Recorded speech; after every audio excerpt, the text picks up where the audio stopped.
All right, we got an NFC West divisional battle that is honestly way different than I would have ever anticipated heading into the season in terms of how Vegas is anticipating this one to go. I've got the Los Angeles Rams, San Francisco 49ers. Now, obviously last year, San Francisco 49ers win the NFC West, and at this point, they've been struggling. Dealing with tons of injuries. Jimmy Garoppolo looked pretty piss poor coming back from that ankle sprain last week. Definitely was not himself. Defense is completely banged up. They've lost a lot of key pieces. Starting to get a little healthier. We'll see if Garoppolo is able to recover a little bit more and play a little bit sharper this week. Whereas the Rams have been balling, coming in at 4-1. I think a lot of people had kind of written them off because they'd been playing, pretty poor ever since they lost the Super Bowl, but this has been a good year for them. So Vegas actually has the Rams winning this one on the road by 3 right now. It's a 51.5 over-under, so they're expecting this one to be decently high scoring. I'm not sure I necessarily agree with that. I think the 49ers will play this one better. They had a pretty rough game against the Dolphins, but losing 2 in a row, I think they're going to come out swinging in this one. And I guess it will depend on whether or not Jimmy Garoppolo is able to perform well, but we've seen the 49ers defense be able to slow the Rams down before, and I wouldn't be surprised if they were able to, keep this a little bit lower scoring than Vegas is anticipating. So the Rams defense has been lights out against receivers. They've been average against running backs and tight ends, whereas the 49ers have been great at slowing down the run and above average at slowing down receivers and tight ends. So again, I'm still thinking from a fantasy lens. Not as excited about this one as Vegas is with that 51.5 over under. I think we'll hit the under in this one. I do like Jared Goff. He's been a decent start at this point. You probably can find a better starter out there, but check my rankings on fantasyaddictionnetwork.com to see if you're, spot starting him, if you have Russell Wilson on bye and you picked up Jared Goff off the waiver wire. I would play Matt Stafford or Kirk Cousins over him, but Jared Goff definitely a top 12 pick this week.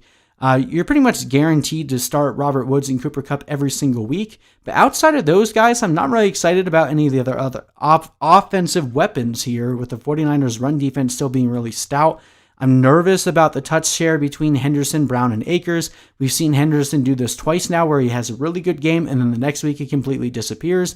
Akers had a really nice run. Maybe he sees a little bit more work in this one. Sounds like at this point they're really playing that hot hand approach. And if Henderson doesn't get off to a good start, we might see more Brown and Akers. This is just another one of those Ravens-like situations that I'm just trying to avoid as long as I can until there's some more clarity and we understand what's happening. If Henderson has another good game, then I'm definitely going to be more confident starting him going forward. But I feel like this is a good sell high moment. If you have Henderson in your lineup, probably want to get him out of there.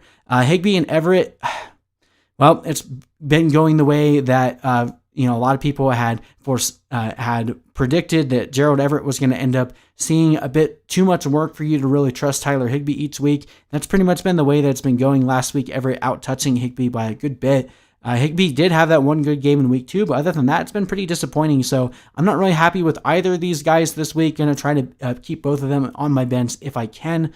Not starting any of the other pieces here, Reynolds, Jefferson, anyone like that. On the 49ers side, Raheem Mostert has been really, really good. And I think a lot of people are missing that because of the fact that he missed a couple games, and the 49ers as a whole haven't been that great. But Raheem Mostert has definitely been well beyond what you paid for him. So I feel like this is a really good buy low moment in your fantasy leagues. If you can get Raheem Mostert now, I think that's probably a good mood ahead of this game before people realize what they have in him.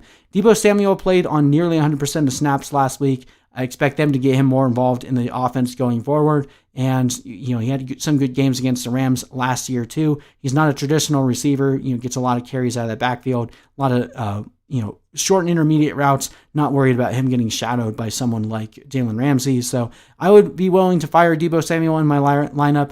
Of course, you're playing Kittle. Don't need me to tell you that. And I think both defenses in this game end up having a pretty good performance. Jimmy Garoppolo, we're not starting him until we see that he's actually back to his productive self. But like I said, I think he'll be a lot sharper this week than he was last week. Jerick McKinnon was really disappointing last week. Hard to trust him going back into your lineups until we see that they're willing to, actually give him a decent touch distribution. But what probably means that he'll just go off for 30 points this week. But I don't have that much faith in starting anyone else here. Maybe Brandon Aiyuk has a decent game, but the Rams defense has been pretty good against receivers, so I'm probably only risking throwing Deebo Samuel out there. But as I mentioned, I actually had the 49ers getting the upset in this one. I got them winning 27-24. I think the 49ers get things back on track. I still don't necessarily believe in the Rams. A lot of their wins have been against piss poor teams. They could have beaten the Bills, but the Titans just, I think, exposed the Bills a little bit too. So I think this will be one of the first real challenges for them. We'll see if the Rams are for real this week. I don't believe it yet. I got the 49ers winning this one.